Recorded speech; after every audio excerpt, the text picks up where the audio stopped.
que ma propos et comme il dit, ma propos diffamatoire, ce qui exactitude du tout, tu n'as pas assez d'éléments sur ma propos au tenir.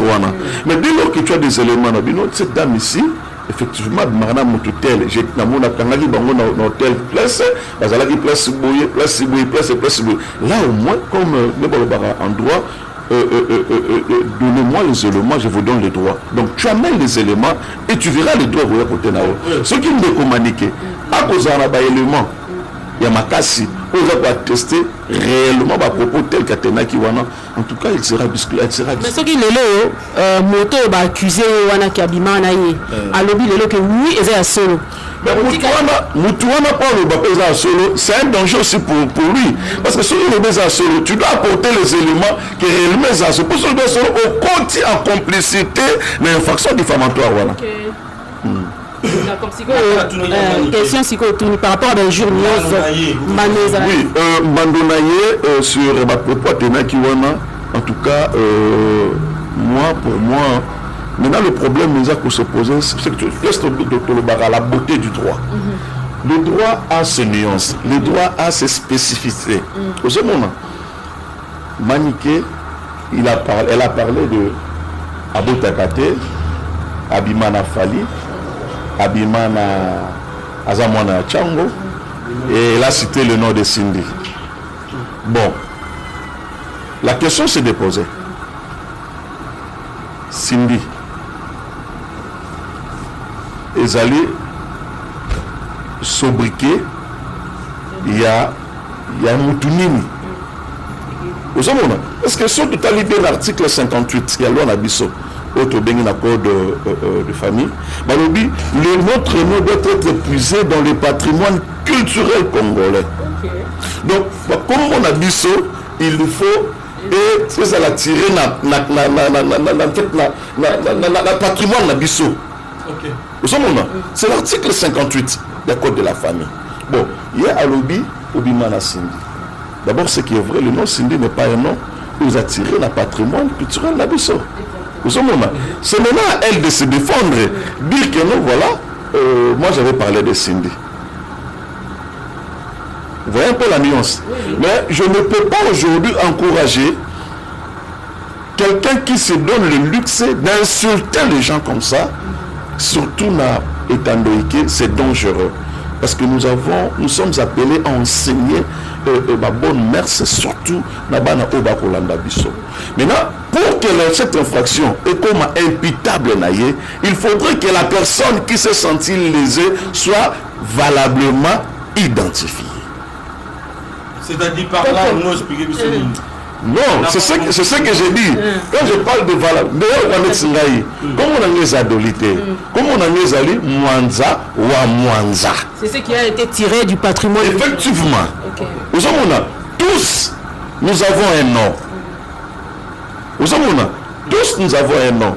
Bon, ce qui Ndeko Maniké, à l'état qui n'a été loïque, a tenir un discours à l'égard de Cindy. Moi, à ma connaissance, naïbi que le nom Cindy, ce n'est pas un nom qui est tiré dans le patrimoine culturel congolais. Elle a un nom, vous avez identifié. Peu importe qu'il se présente en tant que Cindy. Non, elle met donc de quoi papa n'a pas ou tu wapi, comme on a comme on a Cindy, tu donneras ton vrai nom. Mais erreur place Wanande Siko, la beauté du droit avec un niveau de Wanande place indépendant, ça peut être bon, mais pour tout. Erreur et ça avocat. On a écouté nous maniqué. Bien l'éviter.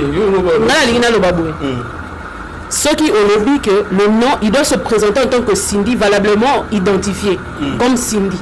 Or que son nom comme Cindy n'est pas tiré du patrimoine culturel. Cindy, comme Cindy au Bafingina, place publique. Mais le jour où on était là, le jour où Manika a été interpellée dans Nini, Cindy est arrivée en tant que Cindy. Ce qui s'est passé dedans. Non, elle est Cindy. Oui. Mais le problème nous a pour se poser sur son identité réelle. Cindy, c'est un sobriquet. C'est pas son vrai nom. C'est pas son vrai nom. Bino Bomoni, elle est venue comme Cindy parce qu'elle a signé le cœur. Mais quand il y a audition, l'identité, ce n'est pas Cindy.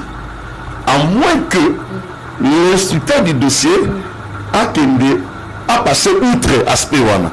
Mais s'il veut rester dans la logique des choses, s'il veut rester légaliste comme je le suis aujourd'hui, en tout cas, il doit faire mention à cela. Donc, si je comprends bien, tout ce qui est là-dessus, il y a 5 ans d'écoute, là, il y a arrestation.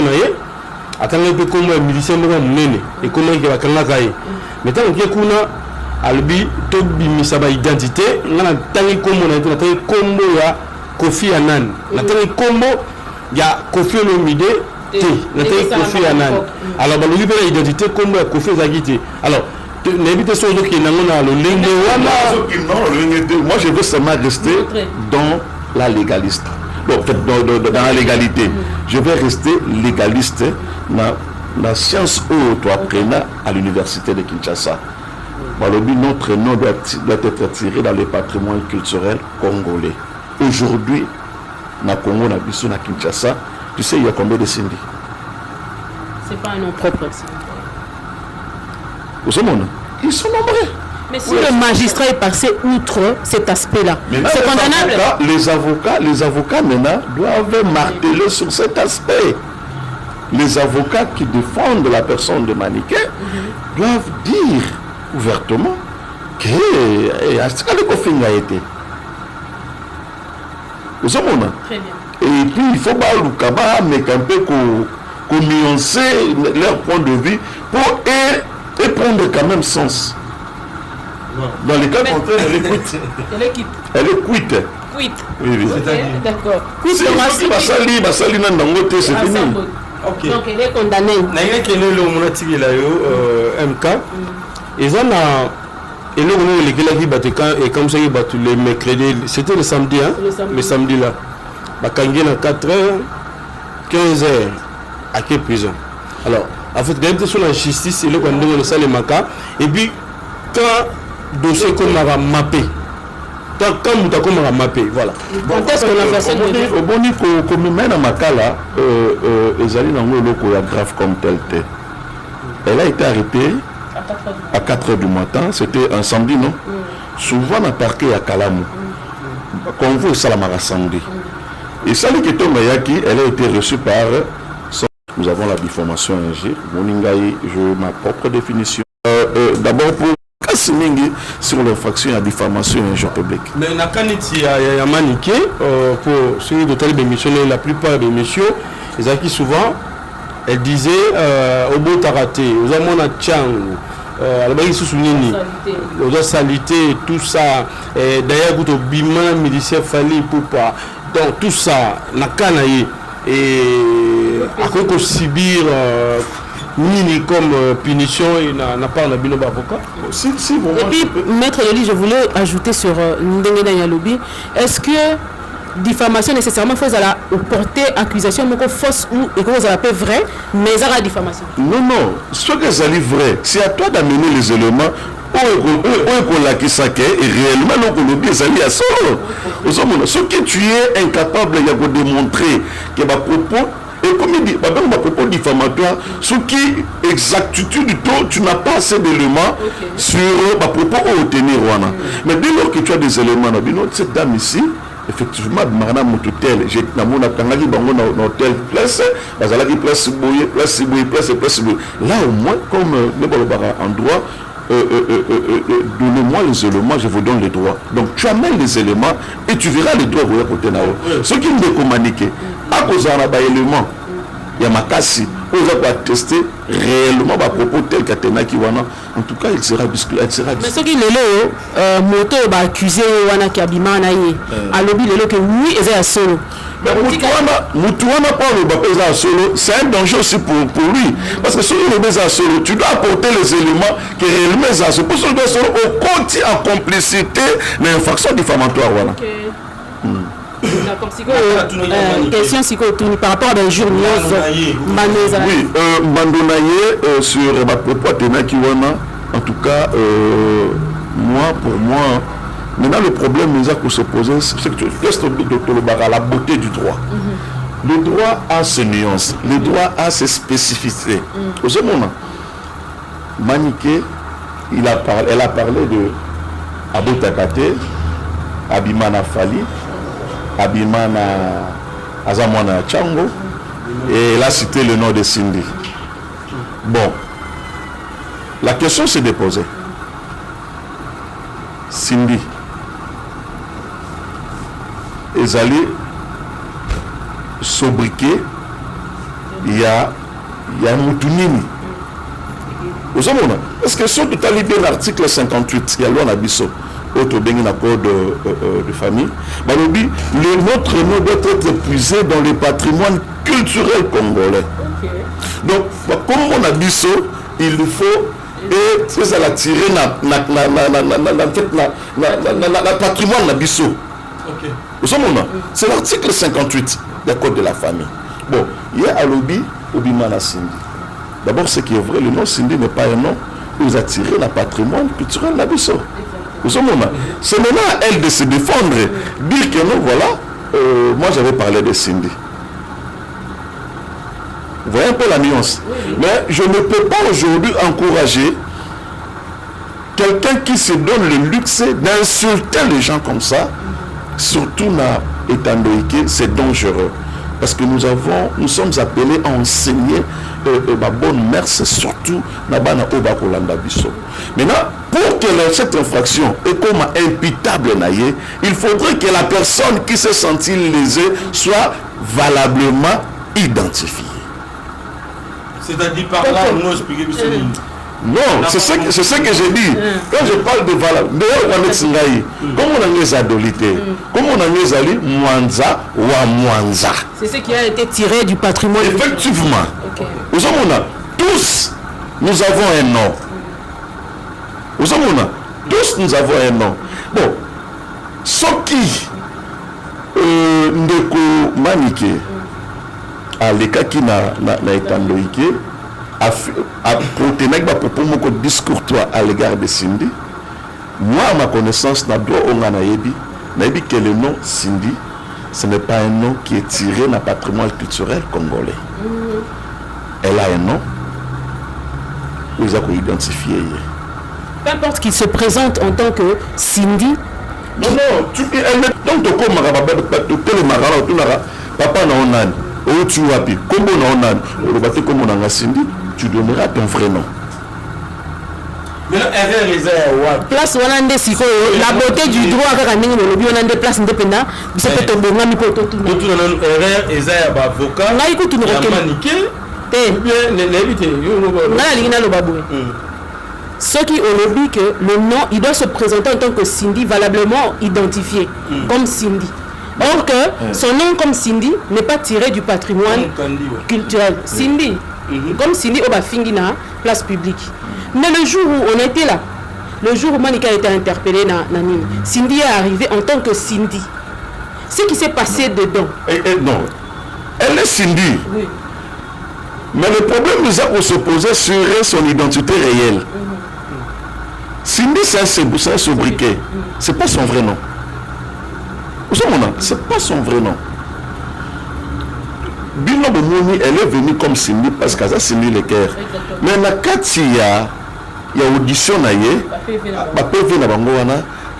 l'identité, ce n'est pas Cindy. À moins que l'instructeur du dossier a passé outre aspect wana. Mais s'il veut rester dans la logique des choses, s'il veut rester légaliste comme je le suis aujourd'hui, en tout cas, il doit faire mention à cela. Donc, si je comprends bien, tu as là-dessus, il y a 50 d'écoute, là, il y a arrestation. Attends, il y a comme un militaire et comment il y a mais tant qu'il y a albi to bimisaba identité ngana tangi kombo na tangi kombo ya Kofi Annan na tangi kombo ya Kofi Olomide te na tangi Kofi Annan alors ba lubi la identité kombo ya Kofi Zagite alors n'habite so qui na ngona lo lenge wana moi je veux seulement rester dans la légaliste.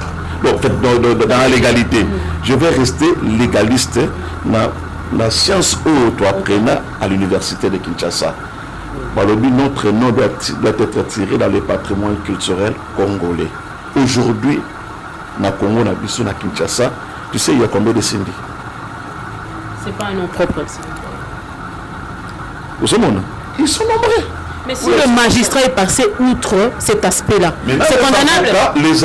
Les avocats maintenant doivent marteler sur cet aspect. Les avocats qui défendent la personne de Maniké doivent dire ouvertement que a été. Vous savez, très bien. Et puis il faut pas mais un peu qu'on nuancer leur point de vue pour et prendre quand même sens. Dans les cas contraires, elle est quitte. Elle est quitte. Quitte. Oui. D'accord. C'est fini. Okay. Donc elle est condamnée. MK. Ils ont et comme ça, les mercredis, c'était le samedi, hein? Le samedi là. Bakangi à 4h, 15h, à quelle prison? Alors, en fait, quand on est sur la justice, il y a ça les maca. Et puis, quand le dossier qu'on a mappé, quand on a mappé, voilà. Quand est-ce qu'on a fait ça? Au bon niveau, comme même dans maca là, Ezali Nango Loko est grave comme tel. Elle a été arrêtée à 4h du matin, c'était un samedi, non? Souvent, on a parqué à Kalamu. Convoi au Salamara samedi.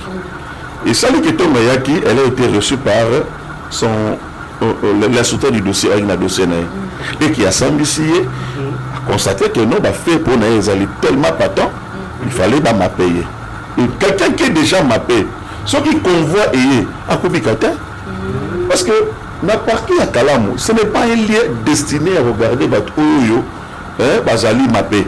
Raison pour laquelle, même Makabango, na Makala, pour que d'abord, na Makala, qu'on a retrouvé l'installation à Malamu, parce que ça m'a moisi, et puis la condition na yé à Kolale aux Alakitoko, par rapport à parquet à was exposé na Bangungi, ma maladie zali belé, et puis moi si tout ça, ainsi de suite, tout cela, donc, ça ne doit pas choquer les gens. C'est une procédure normale. Violer à ta aspect mon côté la procédure. Parce que, aussi, toi, Komaki, je parie pour que Moutake Makala, ça c'est la situation des conditions sine qua non. Il faudrait que la personne Azala auditionner. Après audition, si possible, il faut procéder par la confrontation. Ce qui va confronter, va retenir fait infraction et pas naïe, donc il va basculer d'une étape par étape moussoussou. Étape qui il a été appréhendé, et l'étape où il a dit m'a payé, le monde va procéder. Si il y a un avocat naïe, après que m'a mappé à Kenamakala, la semaine qui suit là, non, cette semaine ici, à la chambre du conseil. La chambre du conseil, on n'a pas confirmé ou pas détention. Si l'avocat maintenant va procéder par la demande de liberté provisoire, si réellement la dame Foutnez allée à Kendreté, elle a une résidence connue, parce que la loi est claire à ce point. La liberté, c'est un principe. Et que l'arrestation, c'est une exception. Donc, Moutounion, surtout, a appelé à la libre de tout mouvement. Pour arrêter quelqu'un, qu'on privé liberté, il faudrait que le ministère public a vraiment suffisamment garni. Il y a que Mouton sur le ticket Libanda, présence a dissiper, élément, il y a dossier. C'est un peu ça. Donc si cela n'est pas le cas, les avocats doivent apporter auprès du ministère public que non, nous allons à craindre à chaque fois, et elle peut se présenter librement à niveau il y a justice, et puis la chambre du conseil va présenter des moyens à Bango. Sur le point d'affaires à délibérer, la chambre, parce que la chambre du conseil est souveraine, il y a pour dépendre de l'arrestation du ministère public. Alors, il y a pour dépendre car sur ceux qui arrestation est conforme ou pas. Ce qu'on a mon arrestation est conforme et que l'avocat va faire montrer la chambre du conseil qu'elle a en tout cas donné-nous Notre-Dame, elle peut se présenter à tout moment parce que le dossier est en phase pré-juridictionnelle. Donc dans la commune, le dossier n'est pas encore fixé devant le tribunal. Donc à tout moment, elle peut bénéficier de liberté provisoire. Et ce qui, chambre du conseil en premier décret, et PC liberté provisoire, le ministère public peut aller en appel. Appel-le au chambre du conseil, nous en a trippé. Appel-le au niveau de TGI. Là maintenant, ce qui TGI est confirmé liberté, le ministère public que nous appelle directement, elle doit être relaxée. Ce qui paye la chambre du conseil, il y a premier degré dans le niveau à triper dans la semaine. D'abord, il peut faire liberté provisoire sur le banc. Les avocats peuvent aller en appel. Ils peuvent aller en appel. Dans le niveau, il y a grande instance. Mais là, la chambre du conseil fait une grande instance. On va statuer en premier et en dernier ressort. Donc, sa liberté ne dépend pas de Cindy, selon ce qui se dit sur les réseaux sociaux. Sa liberté ne dépend plus de Cindy. Non, d'abord, ce n'est pas... Moutakangi, si elle a Cindy. Cindy se plaint. À se plaindre. Mais Batmakangi, c'est la loi. Nous sommes l'homme de Kangié. Ce n'est pas elle. Et puis, liberté, nous allons dépendre de madame, fait, Cindy Lekerté. Ils ont dépendre de Yété. Ce qui est ministère public, parce que la loi est impersonnelle. Aujourd'hui, donc, ça la ramide, ça la monter pour la catégorie à Batou. Et ça pour la bisonnière surtout. Donc, le principe tel que nous avons expliqué, ce sont des principes fondamentaux, il y a droit. Aujourd'hui, au business, tu es dit en Moana, au qui de gauche à droite. Et ce qui va faire montre devant l'instance où ils allaient au bazar pour gérer le dossier. En tout cas, à mon humble avis, ça pouvait quand même évoluer dans ces dossiers. Maître, il y a quelque chose qui dérange sérieusement par rapport à la manière où arrêter là qui déjà on voit la brutalité qu'il y avait. Bazo Sengaya côté na coffre, à côté na mutukate et aussi la vidéo que tu as dit d'ailleurs la biso yango où on a une brutalité là et puis on a écouté un agent de l'État insulter des insanités maniqué disant que boye parce que je peux pas reprendre ça ici à la télé boye image ya moko loba siko niyo lokola mutu ya mibeko nini oyo koko sala mawana est-ce que ça la capable procédure yango. En tout cas, je fustige d'abord le fait ça devient maintenant une monnaie courante et pas un abisso. Quand on arrête quelqu'un il faut pas publier. Ce sont des faits graves. Vous pouvez pas publier en tout cas la vie humaine est sacrée. Vous pouvez arrêter quelqu'un. Mais il y en a ceux qui Mibeko et innocenté. Aujourd'hui, dans notre pays, tout comme Nabisayo, qui c'est pas Nabiso. Une invitation. L'invitation a été décernée par une autorité quelconque. Malamment, on a des réseaux sociaux. Ce qui l'avocat il y a maniqué. Il a constaté qu'il va faire une arrestation. Et ça ils doivent saisir la justice. Et surtout ceux qui battent tout le monde a image film qui mieux identifié on peut les interpeller, ils seront arrêtés. Je vous dis, ils seront arrêtés. La loi ne permet pas ce que soit au Kangi Moutou, il faut publier dans les réseaux sociaux, il faut filmer.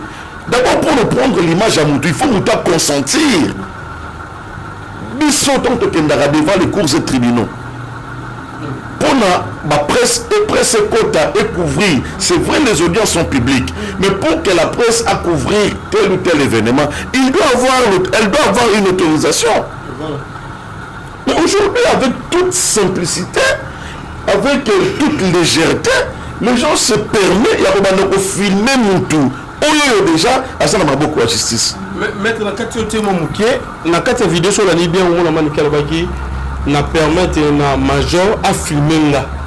Maintenant, nous avons filmé on a filmé na kofunda na justice to kosamba naï. Ah ben oui. Mais après maintenant il na major on a filmé mais la vidéo c'est comme si on doit filmer. Est-ce que à ça peut droit à kofunda to faire c'est une Congolaise, ce n'est pas une étrangère.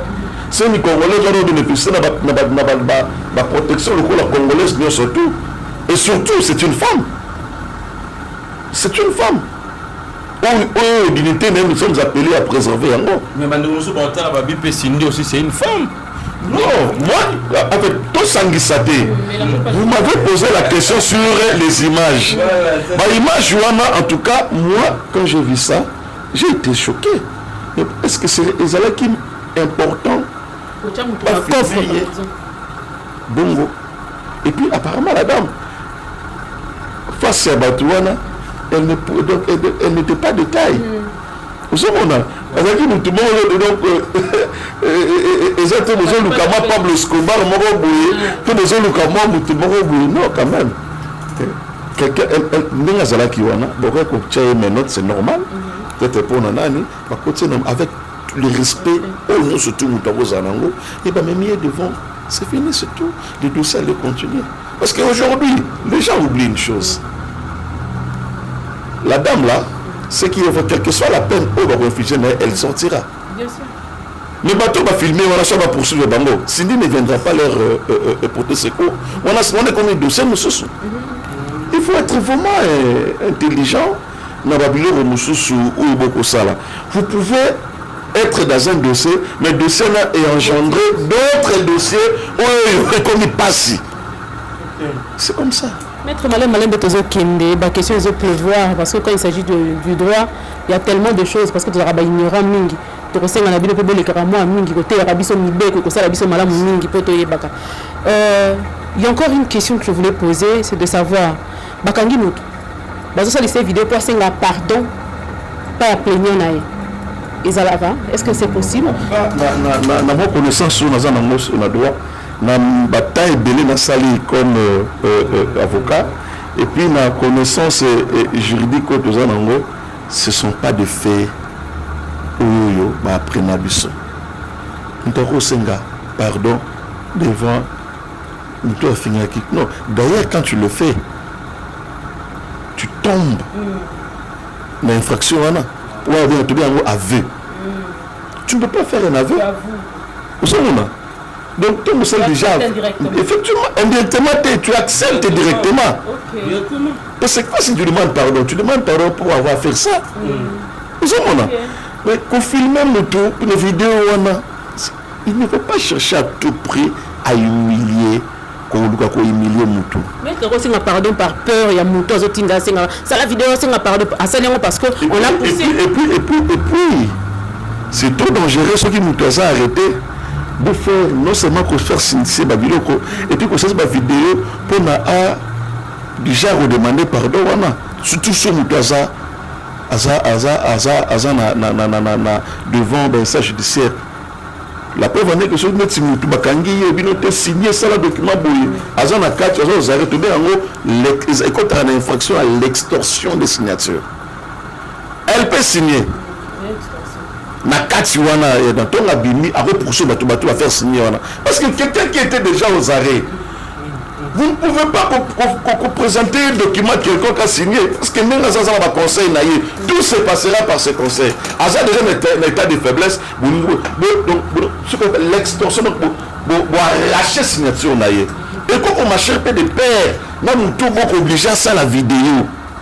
Okay. Alors ça la vidéo n'était pas ce qu'il y a ligne parce que vous avez demandé de le faire mais tout en étant na kokangama na saliango donc vous sentez que à un jour vraiment na droit na une normalité ça devient un problème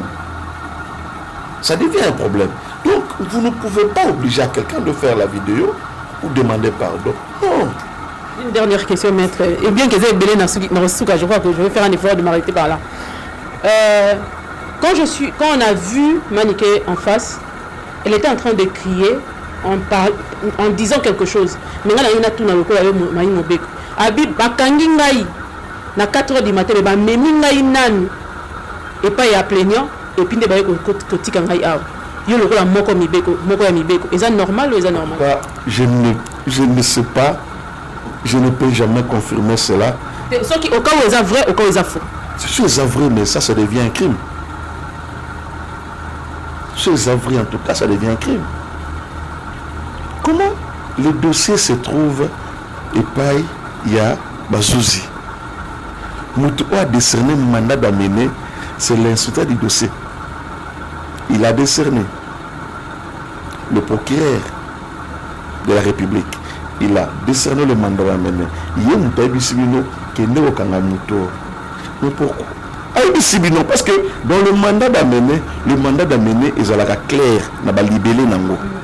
Aller arrêter et puis ramener Yoapi, place Mouto à descendre.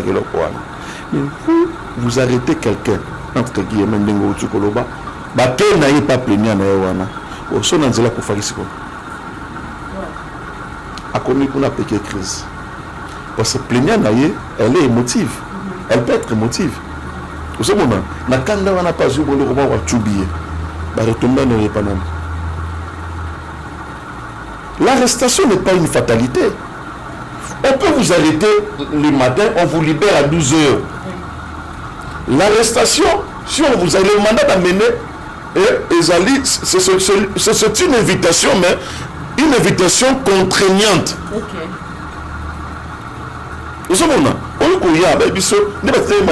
Peut-être il a qui est plusieurs fois ma mandat de comparaison et qu'à se présenter qui était sur base de ça, n'est pas décidé mandat d'amener.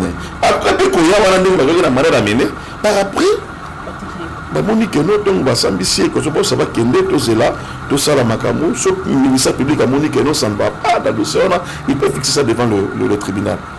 Mais prendre quelqu'un quand on est au lobby c'est réellement ça vrai comme maïeti na place au bino lobby wana en tout cas là ils ont commis une faute grave. Très grave, si cela s'avère vrai. D'accord, elle-même viendra un jour peut-être Kobetango Lisolo, ou soit ses avocats vont dire Papa Yves Natiki pour tout. Le problème de la Souka, mettre peut-être juste un petit conseil, na journaliste presque bazana moi. Loba, Kofingana, dérapage dans la télévision, surtout Boba est comme une belé vraiment. Et ils ont la désarroi, Zizani en fait, comme ça, la biso. Juste un petit conseil, dans les journalistes, et là on est éviter pour lobby, car les tiamans n'est qu'un maté.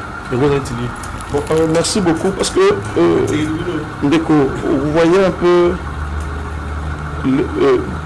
Apparemment, on a biso au Bazali dans le domaine du journalisme, ils ont tendance à s'ignorer. C'est ce qu'ils sont. La presse, ils ont 4 pouvoirs. Et pour moi, j'ai toujours dit, le pouvoir de la presse, ils ont pouvoir et il y a d'autres pouvoirs. Même le président de la République, ceux qui pressent et lobby et ramener au rabais à sa face na presse. Presse et tombe la moto, presse et quitte sa moto. Vous devez vous mettre à l'écart ou à l'abri à l'insulte. Quand tu fais ton émission, ce que l'émission est Zamala. Les gens pensent que pour que nous dans l'émission, il faut faire polémique. Oui, polémique est Zamabete. Mais polémique, il faut une polémique moko constructive. Et c'est la polémique moko que nous pas se retrouver devant les cours de tribunaux, c'est pas bon. Les insultes, ce sont des faits condamnables dans notre pays. Les gens pensent que dans ce pays, il n'y a pas de loi. Mais pourquoi Babalou Ezali, Salalikam? Et tu resteras seul. Aujourd'hui, Maniké se retrouve seul là-bas. Bandeko, Basalagi n'est pas vidéo qu'on sort. Peut-être, Nakas Nabango, mon côté, à prendre l'initiative, tout le pouvoir, il y a un rotique, il a Dali pendant la prison. Ah, aujourd'hui, on a donc raison pour laquelle Monipe, Elengipe, Elenga Média et Marabatou, n'a pas dérivé belé. Elenga Rolbapé sur le micro, tu peux pas te contrôler. Bino siko peut-on pour ça rappeler dans l'émission na bino. Et moi sur Monique non à moins de quoi bête moi libaku. Kata pas monter moi. Parce que l'émission belé pour ça la raison des émissions en différé.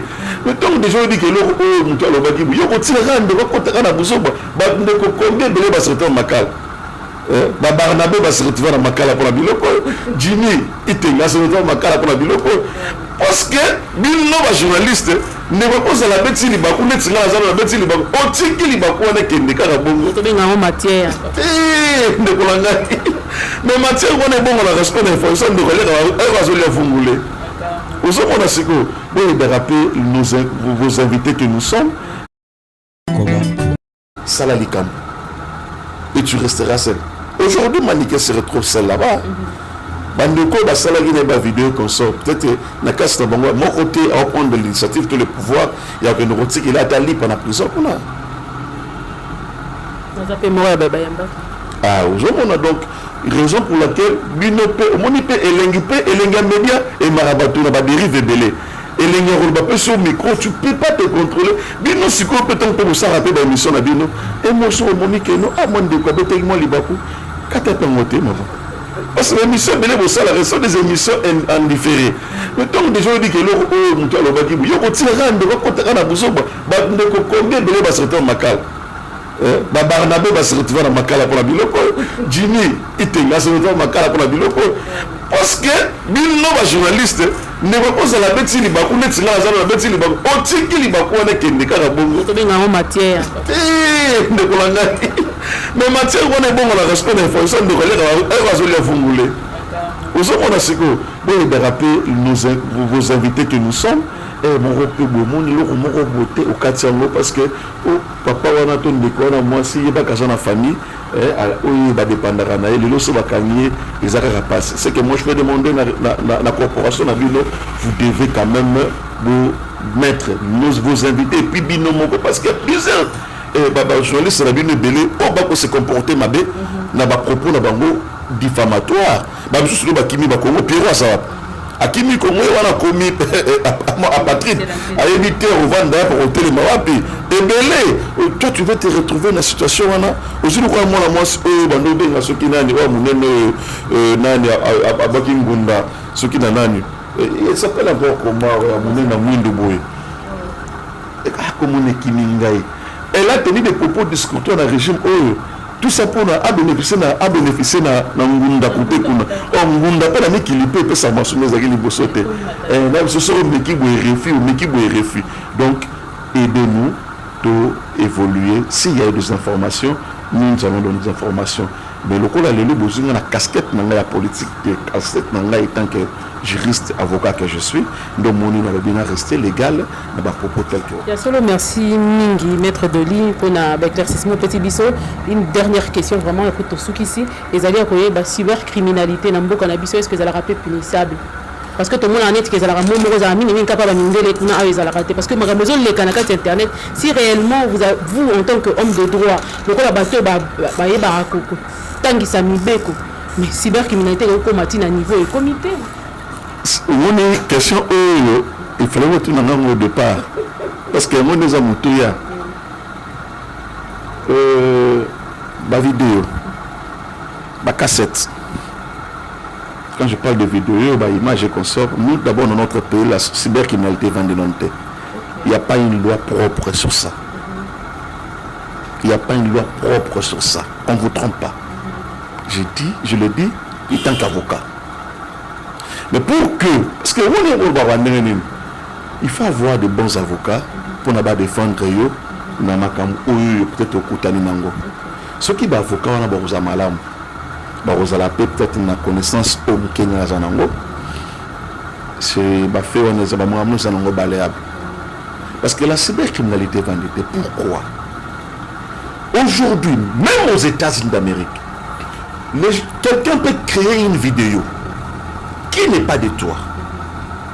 Mais je dis, mais ce qu'on a collé pénation. Mais maintenant, le problème se posera dans les matériaux où permettent de déchiffrer ce que ça a été. Chez nous, au Congo, la technologie fait défaut. C'est ça maintenant. Je peux dire aussi que elle peut aussi dire que nous, ils ont été. Pour prouver qu'ils ont été. Oh, ce n'est pas moi. Pas mon temps. Vous savez, parce que la loi lobby, quand tu acquises quelqu'un, il faut apporter les preuves. La preuve, ils ont la malobaté. Ma preuve, ils ont comme ma liaison, n'a fait la personne elle-même. Vous voyez un peu, si on a dit bon, ils ont raté. Prouvez-moi que c'est moi. Même notre droit est limité. Ma frère,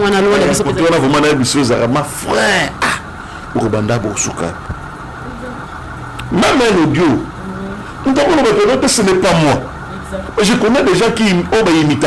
Voilà, on a des comédiens. Bien sûr. Qui vous dit que ça y est? Scénario mon bon ça la mappe. Mais on va revenir on doit créer quand même un scénario où on peut savoir beauté et l'objectif pour nous de tirer ma boque. C'est possible. Voilà. C'est possible.